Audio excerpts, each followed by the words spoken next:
Microtalks. If that is for what you are looking, you are actually in the right place. So let's talk about what the heck are we doing here? You know, what is indie, what is game dev, what is Microtalks? So game dev is a pretty broad term, mostly right now used to talk about the creation of video games, but I think that anything that kind of playful, interactive with a set of rules that usually has a win state would be game development. The term indie has gotten a lot of discussion in the last, 20 years. One of the most broadly accepted definitions is a game that is being developed by usually a small group of people, a very small group of people that have almost complete, if not complete, creative control over their project. Usually it's people who started making the game because they think, hey, games like this should exist, or this is the type of game that I would like to see. It's very hard to find. Not necessarily a group of people that has some bland corporate mechanism telling them what the marketing trends are at any point in time and trying to shoehorn in some kind of weird microtransactions or something like that. One of the common definitions is that it's a team that is making a game that does not have a publisher, and usually that's true kind of for the beginning of things. As for what is a micro talk, today each presenter will get about 6 minutes. We did have a couple presenters who were in an automobile accident this morning. They're fine, but it is TBD whether or not they will actually be here on site. So we should potentially have time for Q&A or something like that. We'll see, and I might let these folks stretch a little bit. I call this the identity crisis slide. You know, you always have to do this when you're talking. It's like, who am I? What have I done? What am I doing here? My name is Dev. I am half of, in the top right, this two-person indie development team here, Dev and Ari. I'm Dev. That's Ari. And together we are Dev and Ari. So we just released our musical 3D, I missed the word there, fun, colorful musical 3D platformer. I could probably read it off of this screen. I've worked on a bunch of other games and things, most of them indie, mobile, PC, Mac, all that kind of stuff. So I guess maybe I'm qualified to do this. So where can I get and play some indie games? Specifically around here, there's a really great community here, and one of the things I like to say after kind of living around the country in a lot of places is that one of the things I love about living here is the people making games here are trying to make the next cool thing, not necessarily the next big thing or the next money-making thing. So if you can get out and support some of these folks, or just walk into the Indie Island at 2D Con, or which is I think it's the biggest gaming convention in Minnesota. Mini Bar right now, there's an arcade out there that I think almost everybody who is speaking today has at least one project out there. VGM Con is a video game music convention that just happened a couple weeks ago, maybe about a month ago. But clearly that has a music slant to it, so there's a lot of live performance of video game music and stuff like that there. All of these have places where you can play the games. Mine Fair came through on, what was that? It was St. Patrick's Day, and the day after St. Patrick's Day, which is, I think, nationally known as Hangover Day. It was a huge event, maybe 12,000 people or something like that, and they were nice enough to include local indie devs there. So we're starting to see some momentum in that space. Glitch is a local company, is kind of an interactive and technology advocacy company. They throw an event called GlitchCon, and I believe a playtest is on Thursdays. Am I right about that? So first Thursday of the month. First Thursday of each month. So you can go down to Glitch and play games that are in development by the local development community. It's actually a really fun space.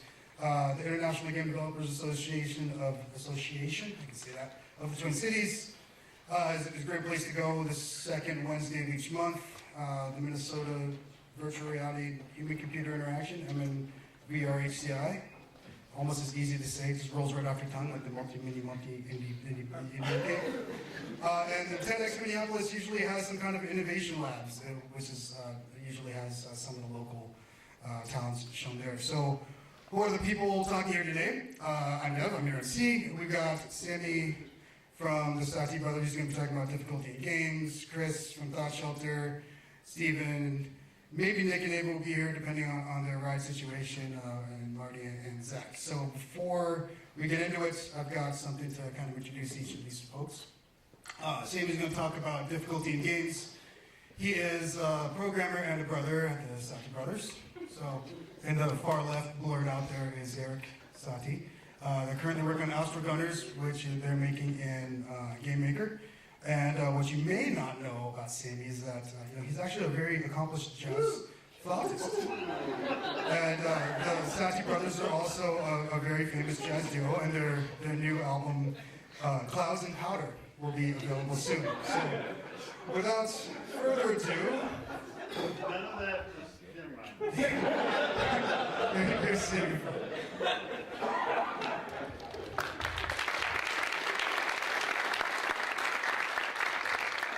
All right. Thanks for that. That was probably the most flattering picture that Deb could find of me. So yeah, my talk is going to be about difficulty in games, what I've learned from doing independent game development. Since all of you can deal with challenges in life and get through snow to get you through here, you'll probably be interested in challenges in video games. No refunds on controllers, by the way. So why should you or should you not care about what I have to say? I'm a developer for Astro Gunners and a diehard fan of challenging games. Right there's a screenshot of my game. As you can see, there's the character in the top left, an enemy on the right, and a ton of bullets. So, the game's not entirely that easy. There's a lot we've learned as we've developed the game about how to make that a bit more palatable to players and generally how to just make it challenging but not too difficult. So there's always this can you guys hear me by the way? Yeah. Okay. There's always this somehow always unexpected cult popularity of challenging video games. Most recently Cuphead was one where you see a lot of people saying this game might be too hard to even be fun, but it turns out there's a huge group of people who have a lot of fun with games like that. The thing about fans of these kinds of games is they're very rarely just passive fans. They're usually really passionate. They're those annoying guys that you walk down the street and say, have you played Cuphead yet? Have you played Dark Souls? It's the best game ever. They're actually really annoying, but I'm one of those people. There's one thing though that makes people who are fans of these games so into them is because challenge inherently makes a player really deeply invested in the outcome. If you're just kind of sleepwalking through a game and there's no real consequences to what you do, when you beat it, you don't really feel that sense of satisfaction. But if there's a lot of challenges along the way and you get that sense of accomplishment, it does create a lot of emotional bond between the player and the game. That being said, there's always going to be an audience for games on the really far spectrum of games that are really easy, games that are really hard, and there's a lot of things that challenge can do to either enhance or detract from your game. So that kind of brings up the question of what level of difficulty is right. Challenge is one thing that's really unique to gaming as an art form. Even something as simple as Gone Home, where you're pretty much, it's just a walking simulator. There's still stuff you can miss. Whereas if you're watching a movie, there's not really the challenge of missing stuff in the sense where you can just walk past something. Higher difficulty will enhance some aspects of game design and it'll hinder others. So if you're trying to tell a story, for example, if you make a really hard game and no one can get to the next cutscene, it's going to ruin your game. But if you've got mechanics that you really want players to push to the limit and you want them to test their skill, you need to offer some sort of challenge to let them actually try that.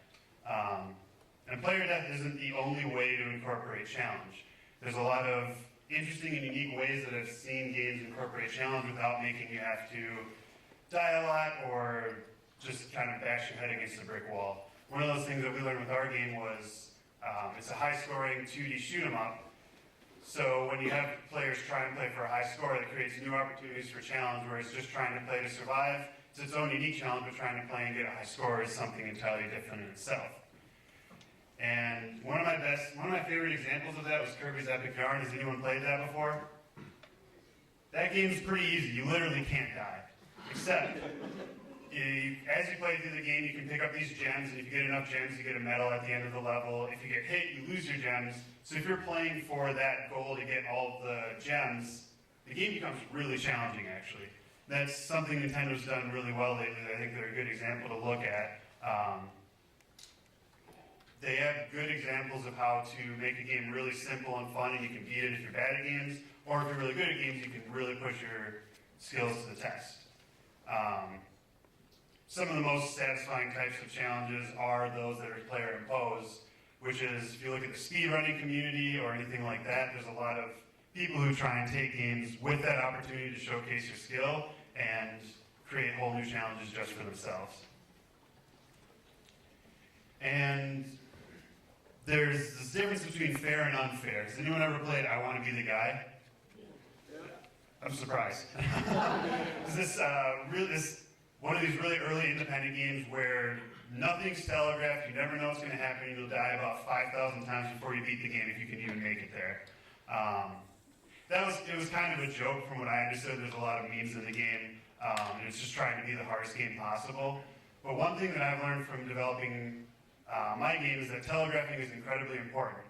One of the bosses we designed, we thought it would be cool if he just opened his mouth up and then shot bullets. And we weren't entirely sure, but everyone said that was their favorite part of the game. And we realized every other enemy just shot bullets without saying anything. And that led to a lot of confusion. Players would just get hit without knowing why they got hit. We look back on that. Something as simple as an enemy opening their mouth and then shooting is a great way to give hints to the player that danger's coming.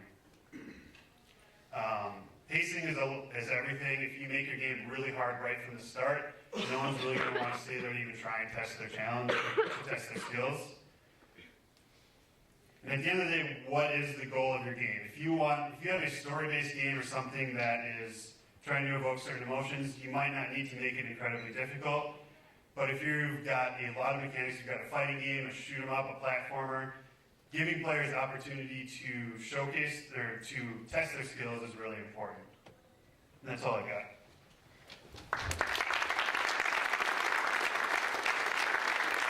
Thanks, Sam. Let's see. I'll use my computer here. I would like to note that when I was putting together this slide, I was going to put Eric's face on the left, but I didn't have a picture that lined up, so I just used his hair. It was a good moment. So up next is Chris Fransky from a proprietor of Thought Shelter Games. Does that sound appropriate? Druid's Duel playable here today? You know? Not yet. Okay. It was in at least one or two of the earlier arcades here, but it is available on Steam. He's developing in Unity. I have the pleasure of working side by side with Chris on a daily basis at our day job as co-directors of the full stack development program at Prime Digital Academy. And what you may not know about Chris is that he's actually a highly decorated professional volleyball player. And if it wasn't for a nagging injury, he would have represented the U.S. in the 2016 Olympics, but he had to go back to the well and start coding. So he's going to talk about prototype video game economy.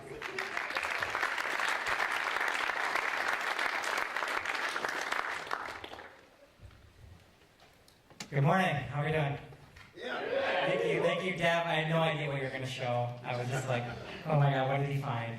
And you just made it up. That's awesome. All right, so the internet has many things that I don't want up there. So like you said, my name is Chris Fransky, and we're going to spend a little bit of time this morning thinking about your game's economy. And yes, your game has some sort of economy. And what do I mean? Before I start a riot, what I really mean by that is that there's something that limits your players. That your players can't always do everything they want to do, right? There's some resource or something that stops them from always being the most powerful, right? And the idea, economy, when I use that term, is very broad. It's just really some resource or resources that work together somehow underlying your game that allow these things to happen. Some examples: experience points, gold, ammo, units, fuel, power, cooldown times. If you're struggling to kind of find in your design where you might have some economy, think about time as a resource. Usually there's some restriction on time in a video game with a player. When I first kind of started getting serious about doing game design, a friend of mine came up and told me, you know, I heard game design is mostly done in spreadsheets. And I think aghast is the best term to describe how that made me feel as a budding designer. I was just horrified. I was like, well, what about, you know, narrative and art and beautiful pictures and the pixels and the player's experience and all these beautiful things that go into designing a game? And I was just like, you just boil it down to like rows and columns of numbers and usually black and white, and it's depressing and grossly inappropriate. I think it's just terrible. But we're all open-minded individuals here, so let's explore the idea a little bit. So we talk about prototyping, quick refresher, one, you should be prototyping your designs. But what that is basically making the simplest version of some part or all of your game to test the design. And this is preferably done before you write much code, because coding can be expensive, both in terms of time and money. So your job in your prototyping is to break things down into small parts and find the design problems. Find what's fun, what's not fun, right? Oftentimes complexity can make this more difficult.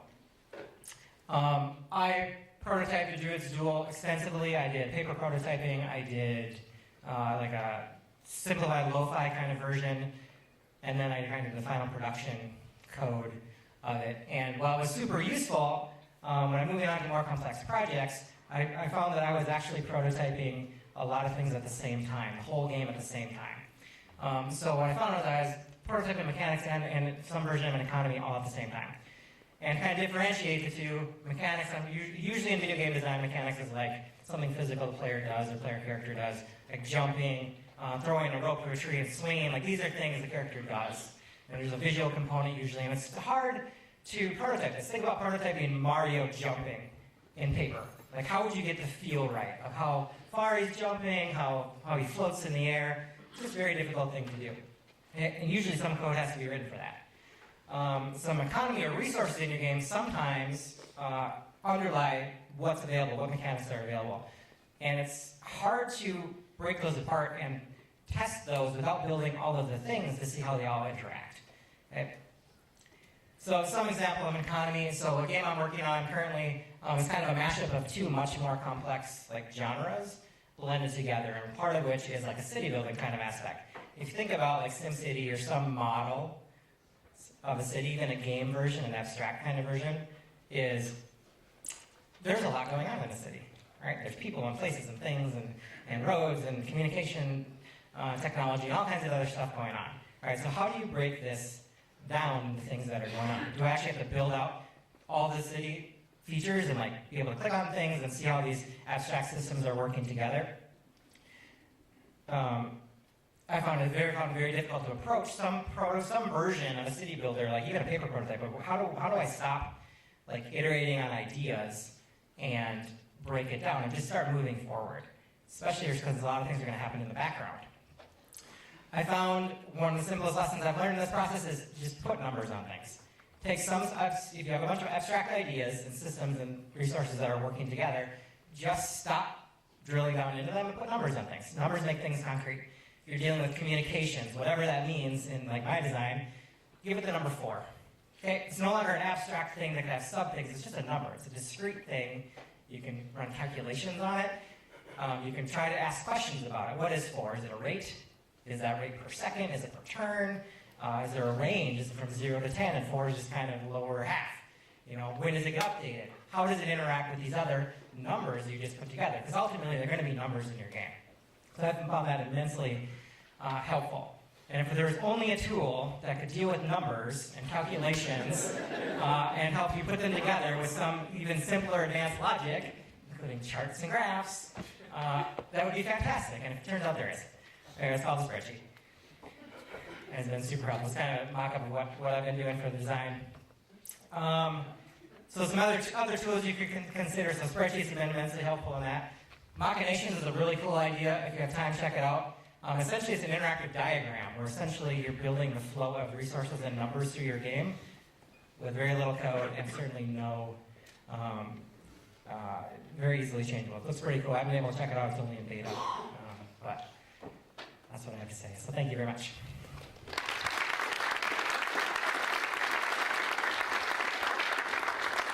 Thanks, Chris.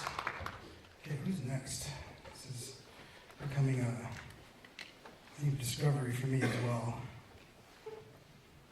Fun fact, that's the body of Ivan Contreras, who was a volleyball star at Penn State when I was in college in Pennsylvania.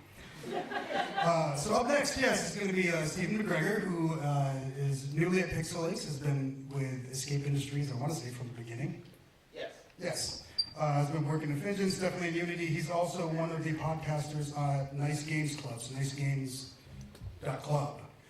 And what you may not know about Steven. A lot of people think that it was Keith Richards, but it was actually Steven who was the original inspiration for Captain Jack Sparrow's on-screen look. But he is here to talk about coroutines, why they are important for you. Hello. Second. Put my notes on the, okay. So yeah, my talk's on coroutines. My name is Stephen McGregor.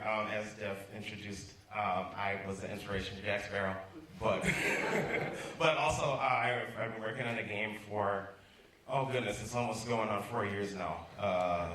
And I just recently got hired as a game developer at a company called Pixel Lakes and also Game Smart. The way that works is kind of fuzzy to me. But I just started, so I'm not sure how all that goes on. Anyway, I'm here to talk about coroutines because I discovered them semi-recently, and they're amazing. Like you can multitask. You don't have to do if calls every frame, and like that's almost the bane of my existence because there's too many if calls, and it's tedious. You don't have to make timers because the coroutines will handle that for you. Like coroutines are just a separate. You can make separate loops with those, so like you can have that calculated. Just have it wait for a second instead of having to do a little timer thing. That adds that delta time every frame and stuff, and calculates the number. That's too much work. Coroutines handle that for you. They're flexible too, so you can use them for a bunch of different stuff. At least that was what I intended for this talk to be until I discovered that they have a pretty big flaw. They're a separate thread in your code. So they can, if you use them a lot and extensively, they will add up, and it will cause your games to run poorly. When I first discovered coroutines, I went maybe too obsessive and literally made like an RPG system based off of coroutines. And like it was a fun process, but I would not recommend it, especially if you're trying to release this game on Steam when some people want, like, they don't have fast computers. So yeah, that is the main thing. So like, that is a separate thread, and sometimes because it is a separate thread that is running like off of the main thread, they can also happen at like the same time, and they can cause problems. So like, they're a bit dangerous. So just be careful where you use them. You probably shouldn't use them to create a whole gameplay system, like an RPG system. Don't do that. They're good for like incremental loops. So like if you need something, if say you're spawning an enemy once a second, you can have a coroutine that will just spawn an enemy once a second. That's a really simple situation, and it shouldn't cause any problems. It can also be used to check something frequently without having to do it in each frame. So my game, Fingens, is a cooperative side-scrolling shoot-'em-up, and sometimes enemies or players get buffed, so like they will shoot more quickly, or they'll have more health, or something like that. And sometimes you need that to happen indefinitely until like something else tells you to stop that to happen, or like it'll just happen forever.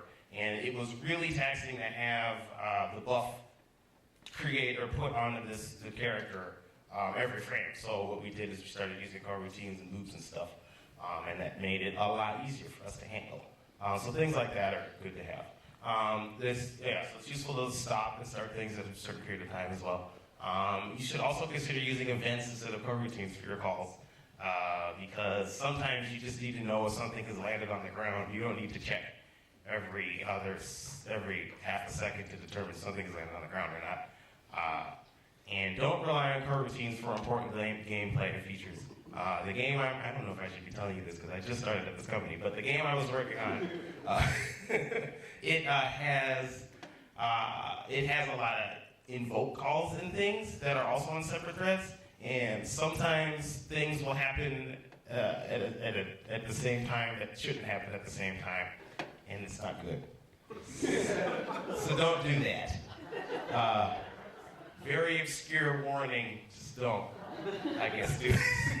But also, just coroutines are great, but just, use them in moderation, just like everything else.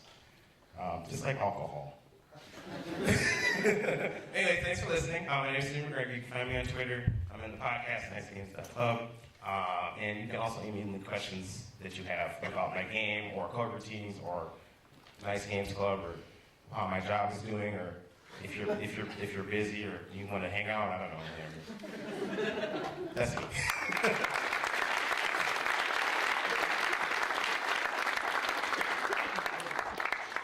I like that he invited you all to hang out with him. One time I reached out via Twitter. I was like, hey man, you want to do this thing? He was like, nah, it's cool. Unfortunately, our next speaker, Nick, was in a car accident. He's fine, from what I understand, but I don't believe he'll be here on time. He was going to talk about researching for indie devs.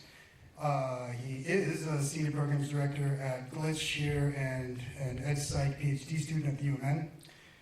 Just because I can, which you might not know about him, is he's actually the inaugural resident laser ninja of the state of Minnesota, which you can imagine takes a lot of research in order to get that prestigious position. But up next, so he might actually be here, we just can't see him. Actually, that might be what's going on. So up next instead is Marty. He is the proprietor of Abstract Puzzle. Is that the right way to put it? As one of the luminaries of the local game development community. I think that's the word for which I'm looking. What you may not know about Marty is he actually was the inventor of the jetpack. But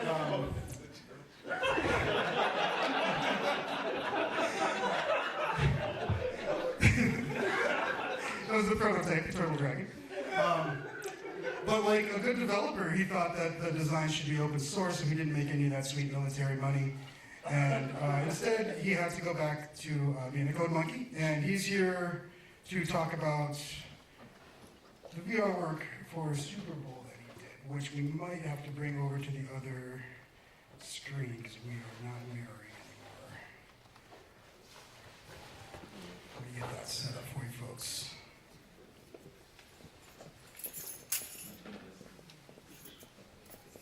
So I'm going to talk over a video. So he's going to cue that up. And I apologize for reading my notes. I didn't memorize them for you. Yeah. Great. Hello. I'm Martin. What you see in front of you is the first of two VR experiences, projects that I got to work in as part of the festivities for the Super Bowl when it was here in February. I don't know what Patrick was doing there with that Q-tip. But maybe he was trying to illustrate that for this experience we had styrofoam Q-tips attached to HTC Vive controllers. Both experiences targeted the HTC Vive or room-scale VR tethered to a high-end computer. That means you can actually move around, and you would move around inside the experience.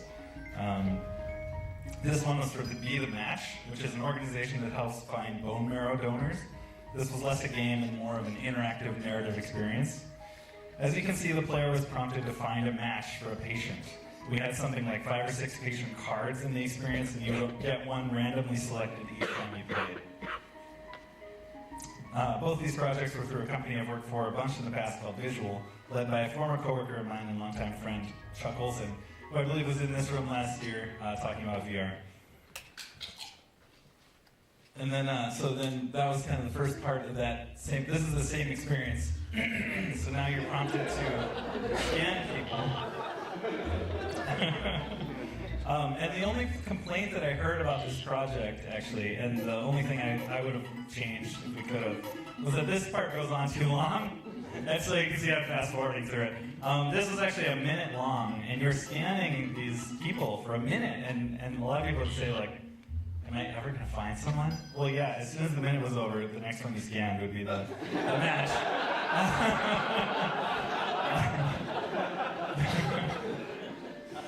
Both projects were in collaboration with Patrick Sweeney, who does more of the art stuff while I do more of the programming. For this project, Patrick did by far the bulk of the work.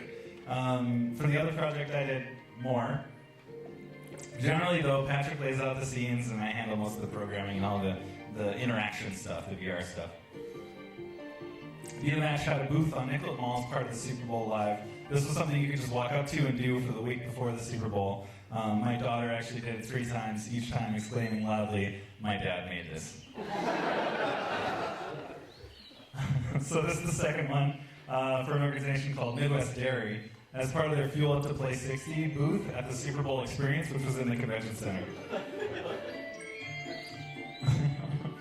This was a two-part demo with the first scene, as you see here, a miniaturized farm, actually modeled after a real farm in South Minnesota somewhere, and the second scene taking place in a football locker room.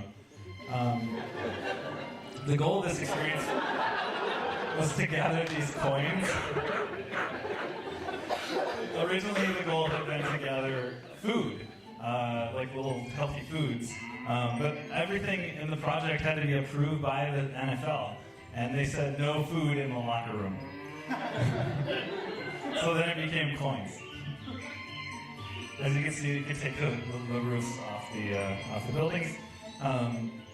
All the coins are positioned underneath the roofs. Wait, I skipped something, sorry.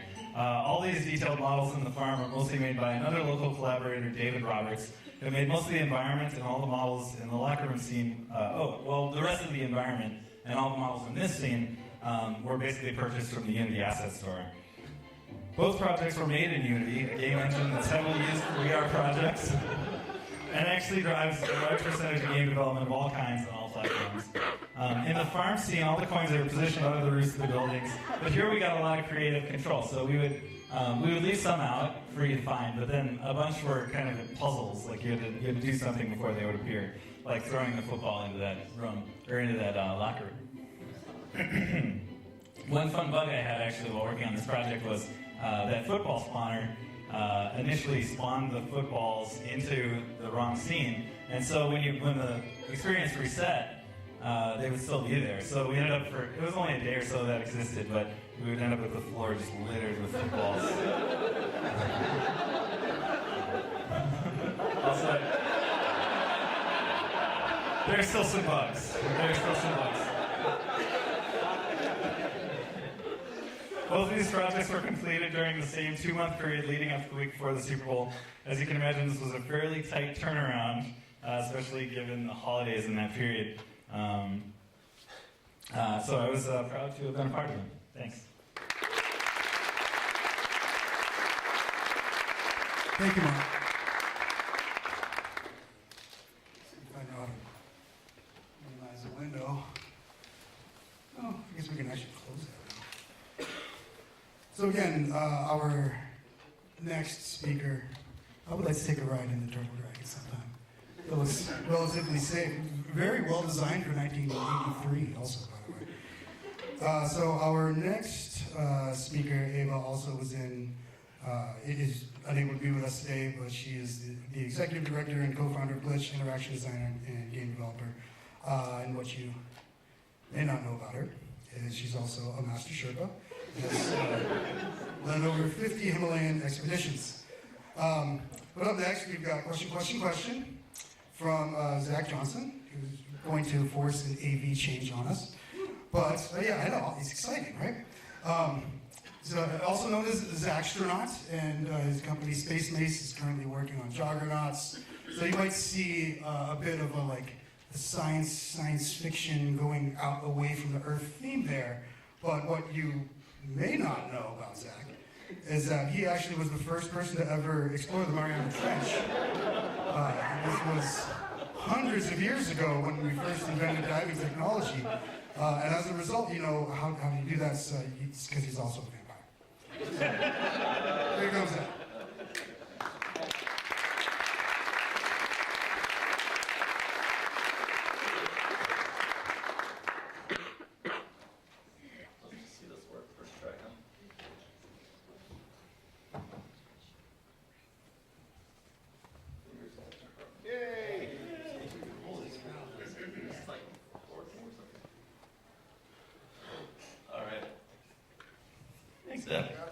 Okay, cool. So, couple things. One of these alternate truths about the speakers, one of them is absolutely true and not a lie, and I'll let you guess it, which one it actually is that's true. So, also, thanks for lending me your glasses. Oh, yeah. Yeah, I'm not giving them back. They're mine now. Dang, okay. Yeah. I'll just get new ones. Yeah, cool. All right, so quick plug to the Donutron. If you can go to Glamdell Donuts on East Street in Minneapolis, Nicollet, and there's this little arcade cabinet that me and my friend Victor made, and it's got a ton of games made by people in this room and other people in the community. So go eat a donut and play some arcade games. All right, so Space Mace is my studio. It's three of us. It's me, Tommy, and Rob. These goofy guys here. That's Tommy with the mohawk and Rob in the background with the character from our game. So the kind of breakdown of our studio is I'm kind of programming game design, Rob is sound, music, does a lot of social media stuff, and Tommy is art, illustration, graphic design, and he also does game design stuff too. So our game's called Jargonauts. It's a cooperative game. You're all these little aliens running through the universe. You're all on the same team. Either your whole team's going to survive the levels, or you're all going to fail together. And you kind of have to switch places with each other to kind of match colors that are coming at you in the level. So I was thinking about what to talk about, and I kind of thought I would just kind of go through my year in 6 minutes if I can pull it off. It was kind of a big, crazy year. Lots and lots of travel, as you'll see. And at the start of the year, the three of us, this is like right after GDC 2017, which is in March in San Francisco, and the Game Developers Conference. We were like, let's take this Jargonauts thing seriously. Our goal is to get a publisher so we can go full-time and finish the game. That's kind of what we spent the year doing, and we managed to pull it off. So now we have a publisher, which effectively means that we're all full-time. The game's coming out later this year. We still have full creative control. They're handling the kind of business connections and marketing, PR, and stuff like that is what they'll be doing for us. And we got some funding on the deal, so we get to be full-time. So this is from GDC this year, and on the left, what you see is what it takes to make a game. So you can do this in a weekend, right? You go to a game jam, like Global Game Jam here in the Twin Cities, you can come up with a game that has 10 minutes of gameplay, a pretty title screen, some music and sound effects. I mean, it's a game. You can put it on itch.io, you can put it out on the arcade here, you can play with friends.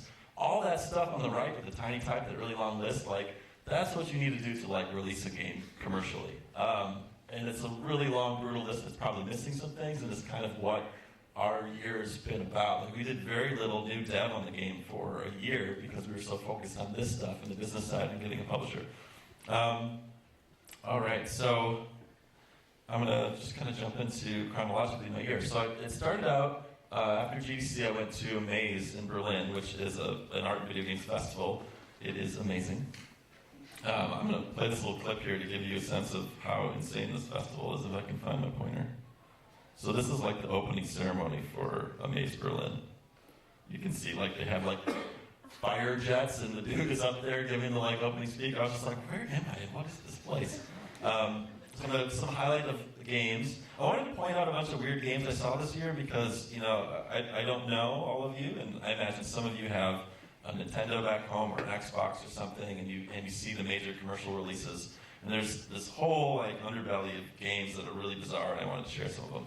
Flip Paper is a game where you draw a pinball machine with markers, and then there's a digital projection over top of your marker drawing that becomes interactive. And so in the background, you see other people's playable hand-drawn pinball boards, and you can kind of get a sense here in the front of the projection that would happen. But it had flipper buttons, and you could play pinball. Anything you could draw. There was certain colors would be the flippers, and certain colors would be coins or bumpers. That was really interesting. This is probably the most memorable game that I saw all year. It was a game called Tattoo. I don't have a picture of the game, but that there is a real tattoo, and that is the tattoo that you got for losing the game. It was a you lose, you get tattooed. The tattoo artist was right there, standing next to the game. It was no joke. There was 4 podiums and a projector coming down from the ceiling, and you would bounce this black line around between the 4 podiums, and it would make these kind of weird line patterns. And whoever lost and whatever that pattern was it lined on, that's what you got tattooed. Yeah. There was also this game at Maze Berlin called The Fallen. And this was kind of, for me, was the most concretely like games are definitely art. Like I already felt that, but like this is clearly games as art. So it is a video game. It's a first-person shooter. You can die. And you're a sniper. So you're running around, typical, like Call of Duty or Doom or something. You're running around first-person shooter. You find a target, you shoot. The camera stops, pulls out a first person, and starts following this bullet really slowly through space towards your target, while a narrator tells you the whole life history of the person that you just shot. So it like slowly goes towards the person.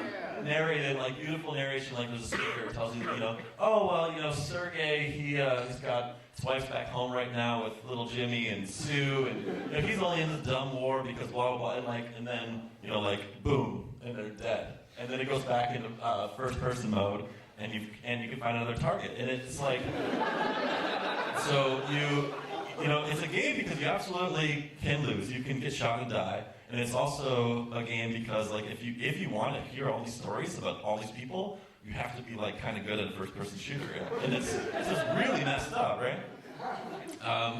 After Amaze Berlin, I got to speak at the JavaScript conference in Berlin, and that was actually how I pulled off going to Berlin in the first place. If they hadn't invited me to speak at this thing, there was no way I would have been in Germany.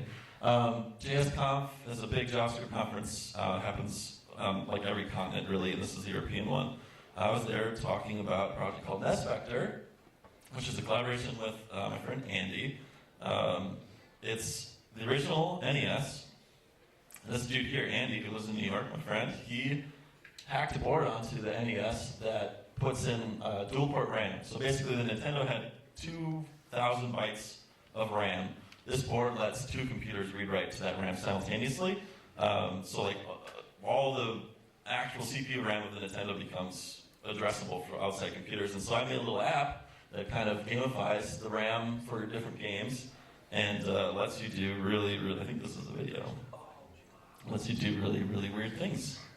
And it's massively multiplayer. So like, anyone who pulls their phone out around this thing can connect to it and just kind of go crazy glitching out that's Contra, or was Contra. And then, so after Berlin, came back home and went to San Francisco that is tiny, for SignalConf, which is the Twilio conference in San Francisco. And they had NestVector there at their after party. And we got to do more NestVector silliness. So this is like, cool, track and field. Gets to do nice long jumps and stuff that are impossible. So Deb just told me I have 1 minute because I'm trying to go through a whole year. So I'm going to, hit on I'm going to do this speed-wise. So during Twilio, this is the Museum Mécanique, which was like across the street in San Francisco, a bunch of old arcade machines in San Francisco where Twilio was. During that, met with a PR person who was recommended by a random person that I met at Glitch in Minnesota a couple years before that. She connected me to an event at E3, which is like a huge video game conference in Los Angeles. At E3, we got to show the game. This is the first time we bumped into our publisher. I didn't even know they were interested in the game. I thought they were pitching me their marketing services, wanted me to pay them. We did really well. We got press from Game Informer. Did another event where we built a custom arcade cabinet for Juggernauts at Chicago. Did another event in Seattle, PAX West. Still now just starting to talk to the publisher. Not sure if it's going to turn out or not. This is now fall. That's Keita Takahashi who did Katamari Damacy, my favorite game. Went to Fantastic Arcade. I wish I could talk more about this game. Check it out, Mortician's Tale. Showed NestVector again. This is October. We finally found our company for real. Now we have a real company. I go to Day of the Devs. Now this is January. So this is Austin, Texas, San Francisco again. Now we're in Washington, D.C., showing the game. This is where we find out we're actually going to get a publishing deal in January of this year. And then it's GDC this year. This is somebody who split up the NES controller into one-button NES controllers. And that's Line Wobbler, which those are door springs. And now we're at GDC. And then PAX East, which just happened, looks like that. I didn't have to go because now we have a publisher finally. So there.